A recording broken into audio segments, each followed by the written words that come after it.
You're listening to Plastic Surgery Secrets Talk, the podcast where we go through everything that you don't know but need to know and you have trouble finding out by doing your own research because there's too much information out there. We speak with the experts and get the insider secrets that can really make a difference. I'm Dr. Jeffrey Spiegel from the Spiegel Center in Newton, Massachusetts, and I'm so happy to be speaking with Dr. Elizabeth Houshmand of Dallas, Texas, a very, very well-known, well-recognized dermatologist and aesthetic skin and hair care specialist who is always very generous with her time at all of the medical meetings and lending her expertise to teach others about what's the latest and greatest. And today I'm very happy to be speaking with her and getting you some of the insider secrets. So welcome, Dr. Houshmand. Dr. Spiegel, thank you so much for having me. Love joining you from beautiful, sunny Miami. Sunny is the key word. And I'm a little nervous, in fact, to be sitting next to you as a dermatologist because I have a feeling that I've got too much sun on my face right now and I'm harming myself. So I'm going to go inside very soon if I don't melt first. But let's talk first about skincare. There are so many products. We're here at this meeting at Global Aesthetics Conference in Miami, and as you walk through the room, it's dizzying the number of things. How does someone make sense of what to do and where to go? I love this question because I am a dermatologist, but I will tell you, prior to being a dermatologist, I love skincare. I did my undergrad at NYU, and I always tell people the Kiehl's flagship store was on the corner of 10th Avenue and 3rd. And you could go in there, it used to be a pharmacy, and you could get samples and try out things, learn about ingredients. So I've always had a desire to learn more. Remember, your skin is your largest organ. But with the advent of TikTok and Instagram, I think it's overwhelming. It's overwhelming for me as a physician, yet alone, I think for the public, there are so many skincare lines. And I want to say there's some myths, and I call it skincare myth busting. Okay. So I would love to share some of those myths. Yeah, tell us some. One of the first is that expensive skincare products are better than others. Not always the case. I think that you have to look at number one, the skincare ingredients. When you look at the skincare ingredients, that really can help you distinguish products that are going to be effective versus. So what are some ingredients we want to find and avoid? Yes. So when I look at formulations, let's just start with the basic things like a good cleanser. A good cleanser should be for your particular skin type, dry, oily, acne prone. And you want to look for what's not in there as well. I look for things that are paraben free, dye free. So that's a wax paraben. Yes. And so those are the things I'm looking for. What things do you want? Depends what kind of skin you have. Let's say you have acne. You may want a salicylic, glycolic. Let's say you're like me and you're pretty dry. You want to look for humectant type product like ceramides, hyaluronic acid, and glycerin. Okay. Let's talk about hyaluronic acid for a moment. Hyaluronic acid is, of course, the main ingredient in most of the popular fillers that are used to contour the face. And of course, people use them as well as intradermal injections to rehydrate, things like that. How effective is hyaluronic acid getting through the skin as a topical? As a topical agent by itself, I do think that depends on the molecular weight of the formulation. That's when formulations. I think it's a layered type product. I do think it's beneficial. Hyaluronic acid rarely is just pure HA. It's combined. A lot of times, if you look at the ingredient list, it's combined with glycerin. And if it has peptides or other things, that's going to help for it. Help it to penetrate. And that's really the key. And that's probably where you have to be careful as a consumer or an individual with these products, because you can find something probably at Walmart or CVS that's going to say hyaluronic acid moisturizer. And once they've put it in, they can write that it's there, but it may not be getting it. Is that a fair statement? That's absolutely correct. Okay, so everybody needs a good cleanser, and everyone's going to need what else? Next step for me is I love antioxidants. We all need. Why? Two things. Antioxidants have been shown clinically in research, evidence-based research, to help with two things. One, prevention of actinic photo damage, which are things like luces, skin cancers. So as a board-certified dermatologist, I want to help you prevent skin cancer. For sure. Antioxidants, we know, help with dark spots, fine lines, all the things that cause senescent cells And as we age or mature, I like to use the word mature, Not all of us mature as we get older, though. mitochondria die down. So products that target that are key. So is it undoing damage or preventing damage? So that's fabulous. So you can start using this at any time, even if you haven't used it before, and expect an improvement, not just a holding pattern. Exactly. The studies were done by Dr. Pinnell from Duke. He is one of the leading pioneers, was one of the pioneers in looking at the research of antioxidants in the skin, both in vivo and in vitro, and really found the formative data that we still use today. Fabulous. Okay, so I've got 2 steps down. I've got my cleanser and I've got an antioxidant. Am I done? It's more Okay. And what kind of sunscreen? What ingredients? What? Oxybenzophthalate.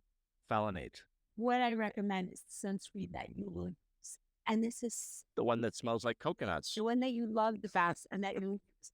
Ideally, it would be SPF 30 and above. I clinically recommend 50. The American Academy of Dermatology has said 30. I recommend 50. Why? Okay. So we need a shot glass size, which is 1 ounce or more, to get what's on the label. None of us use that amount, including me. So that's why I say 50 and above. Formulation is important. I personally like physical blockers. Why? I know that's going to block the sun. That's like titanium and zinc.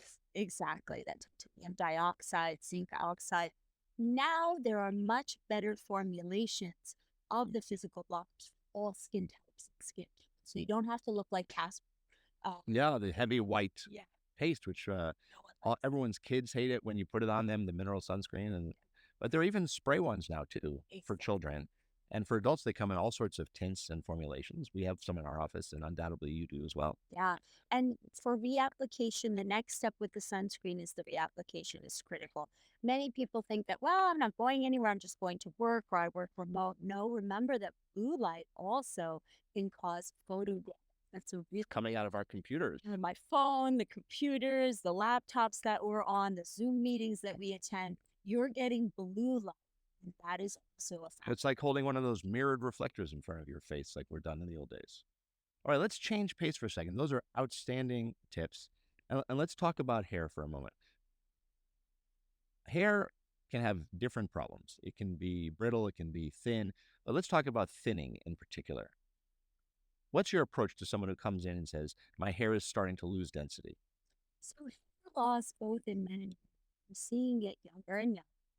And hair is such an emotional. Yeah. It's tied to your overall, I would say, emotional health and I agree. your self-esteem.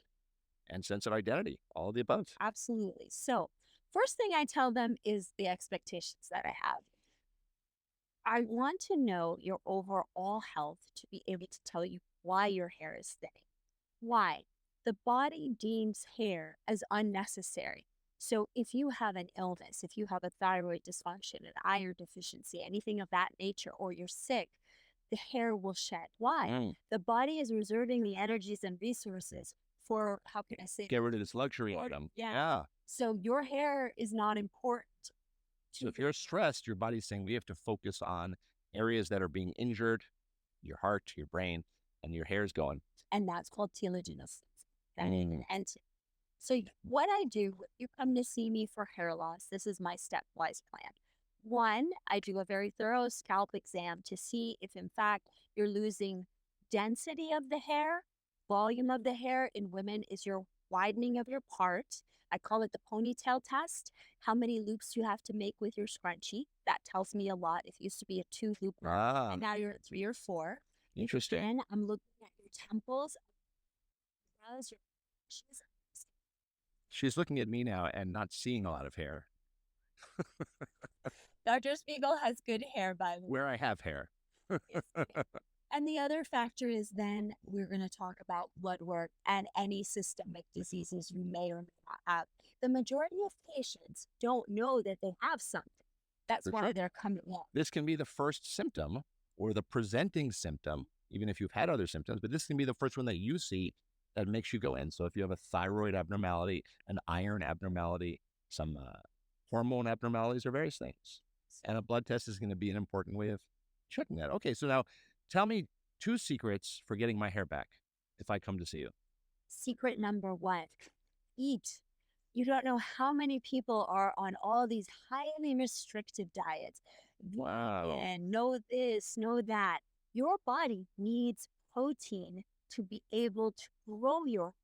So let's say that you come in and I find your blood work all looks normal. No thyroid, no iron, all is well, but you were eating only 10 grams of protein a day. No matter what I do, PRP, laser, give you vitamin supplements, your body needs the resources to. That is an outstanding tip. And we see that in surgery too. People who have trouble healing are more often than not going to be on some sort of very restricted diet. That is fabulous. Okay, what else? Next thing is we have wonderful treatment options, but you have to be consistent, persistent, meaning I'm not going to grow your hair. It's going to take about, in all honesty, 3 to 9 months to really see a difference. So you have to stick with it and believe. That's excellent. And what would be, let's say we're sticking with twos, what would be your two favorite early treatments for someone that's going to start this process? PRP. I PRP. PRP, we've got great evidence, great studies in my own clinic. I have so many patients where it's changed lives. I do want to share a little pearl on that though. Yeah. In the studies, they did a session, one session per month for 3 sessions, and then a maintenance of twice per year. That was published in our Journal of Drugs and Dermatology. It was a study done by Derek Jones out of California. And it was kind of like a protocol how to inject. I have found clinically, I don't have a study to support this, but I check a platelet count. And Okay. I found that the older the patient is, and by older, unfortunately, it's 30 and above, the lower the platelet count, the more sessions the patient's in it. So I tell them up front, 3, 6, and 8. Because you got to get those growth factors there. And if there's fewer platelets, there's going to be fewer growth factors each treatment. Those are outstanding tips and tricks, and they're effective. And we've talked before on this podcast about how believing in your treatment is part of it. And that was reinforced by Dr. Houshmand. So that's great to hear. Thank you so much for coming to talk to us and sitting out here in the sun with me. You've been listening to Plastic Surgery Secrets Talk. If you've enjoyed what you've heard, you can listen to all of our other episodes by asking your favorite device or podcast source to play Plastic Surgery Secret Talks. And if someone wants to reach out to you and get in touch for more information, how do they do that? So my email or my Instagram. Instagram is the easiest way, HoushmandMD. And remember, there is a D before the MD. There's a Houshmand, has a D at the end. So if you're going to be spelling that. And if you want to hear more about Plastic Surgery Secrets Talk, you can reach out to us on Instagram and all your favorite social media things at Dr. Spiegel, I before E.